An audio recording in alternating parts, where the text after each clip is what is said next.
Eu vejo você falando isso daí. E, Luiz, pra gente não pular um pouquinho, né? Eu sei que tem muita gente que já te conhece, já sabe da sua história, mas como você começou a investir? Olha, eu comecei a investir depois de muita insistência pro meu pai pedindo uma mesada, né? Como assim? O que tem a ver a mesada com bolsa de valores? Então, naquela época, eu tinha 14 anos, 2008. E adolescência sabe como é, né? Ficar pedindo. Ele falou, não, é o seguinte, eu vou te dar aqui uma carteira de ações, só com ações da Ultrapar. Ela paga trimestral, mas vai ser o equivalente a mais ou menos R$300 por mês. Eu vou te dar esse dinheiro, que vai ser a Ultrapar que vai te pagar, que são os seus dividendos.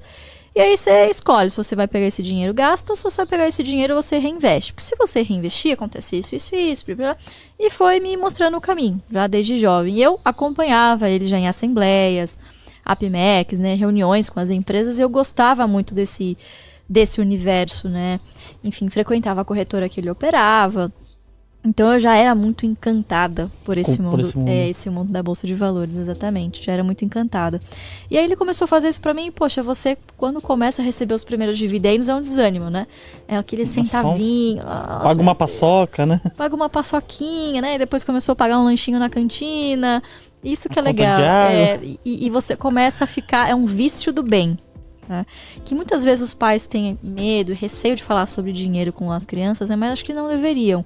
Porque isso foi uma grande lição pra mim, meu pai ter investido desde pequena, porque eu comecei a perceber, bom, se ninguém abastecer no posto Ipiranga, inclusive meus familiares todos têm que investir. Ó, pessoal, todo mundo lá, por favor, hein, abastecendo no meu posto, que é o posto Ipiranga.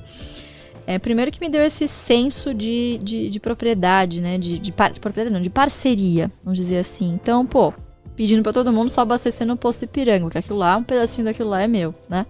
Segundo, se a Ultrapar não der lucro, não vai vir dividendo pra mim. Então, poxa, empresa dar lucro é bom. Com certeza. Não é ruim, como dizem por aí. Lucro é ruim, piriri, parará. Então, as pessoas demonizam muito o empreendedor, né? O empresário. Então, falar sobre isso desde jovem é muito importante, né? E terceiro, sem aporte, não tem dinheiro que cai do céu, né? Dividendo é muito bom, sim, mas você precisa fazer o trabalho de formiguinha, que é pegar esses centavos, junta lá uma grana com o que você tem, mesmo que seja no fracionário. Compra. Né? Porque, enfim, esses centavos um dia vão se multiplicar e as casas vão aumentando aí depois da vírgula. Né? Mas, de novo, tem que ter paciência e disciplina. E quanto mais cedo você começa e incorpora essa filosofia de investidor, mais rápido você chega no seu objetivo, que no final do dia também é ter renda. E no meio do caminho, você já desanimou alguma vez, Luiz? Várias vezes. Você fala, putz, eu tenho dinheiro lá, mas a empresa não foi pra frente. Não, olha, um período muito desanimador, vamos dizer assim. Logo que eu comecei a trabalhar na Bolsa, 2012, 2013 ali, cara, foram anos muito difíceis. Vocês acham que 6 meses de Bolsa caindo é difícil? Imagina 3, 4 anos de bolsa de lado, cara. Aí caía, ia de lateralizada mesmo, sabe? Nenhuma novidade, só coisa ruim acontecendo. Só notícia ruim atrás de notícia ruim. Puta, e depois veio o impeachment. E é uma tempestade, desculpa, pode falar palavrão aqui? Não pode. Tempestade de merda. Você fala, cara, não tem saída. Sabe, eu tô lascado aqui. Não tem, taxa de juros lá no alto. E puta, investidor pé da vida, sabe? Então, assim... Geralmente nessas épocas de muito pessimismo é que realmente a gente encontra as boas oportunidades, né? A gente ficou aí uns 2, 3 anos, eu lembro até 2015, 2016, nesse marasmo. A bolsa era um saco, né? O negócio começou a crescer muito em 2018 em diante. O número, a quantidade, o volume, né, de investidores, enfim, o dinamismo também. Então naquela época realmente eram muito, muito poucas pessoas que investiam, né? E as que investiam, muito desanimadas, né? Enfim, e foi um período que, assim, continuei fazendo estratégia e, poxa, se não tivesse não só o apoio por ser o fato de ser o Barsi, né? As pessoas falam, poxa, você segue o jeito Barsi de investir só porque você é filha. Não.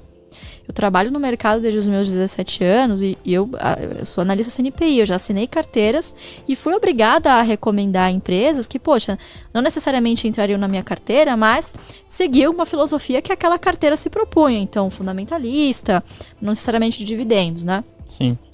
Ajudava a fazer carteira gráfica, eu era contratada da corretora, eu tinha que recomendar o que me era pedido.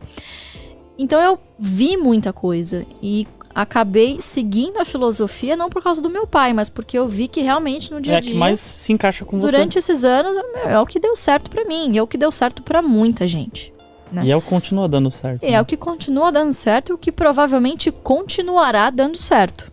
Né? Enfim, aqui no Brasil a gente só tem um histórico de mais ou menos 50 anos, mas nos Estados Unidos muitos investidores fazem isso há muitos anos. Né? Muitos anos. Ela tem um histórico muito maior de sucesso desse tipo de estratégia. E é isso. E aí acabei me convencendo realmente pelo exemplo do mercado. E, cara, todas as vezes que eu saí da estratégia, eu me dei muito mal. Mesmo achando que conhecia o mercado. Poxa, mesmo tendo um bom conhecimento de valuation, enfim. Mesmo tendo acesso a milhares de informações de bastidor. Eu não digo informação privilegiada, mas, poxa, você conversa com você como analista CNP e acaba tendo acesso a outras pessoas dentro da empresa. Começa a ter insights muito legais.